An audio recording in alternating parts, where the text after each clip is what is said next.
rozum, jakaś pści instrument pastorski. Oni go brakowali do tego, żeby coś fajnego powiedzieć, a ci było dalek, też było lepiej ciec. No i przyszedł nowy rok i ten nowy rok Wiedno musiał jakoś dostojno przywitać do tego pastu, że wychodzili i łeb trąbiwali zaczątek nowego roku. A co jak z tego starego roku coś jeszcze stało ze statacy i to zła by chciało wleźć w nowy rok? Nie warto byłoby tego jeszcze raz wynykać?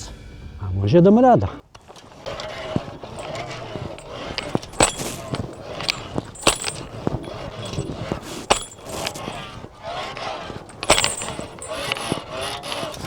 A poszło precz.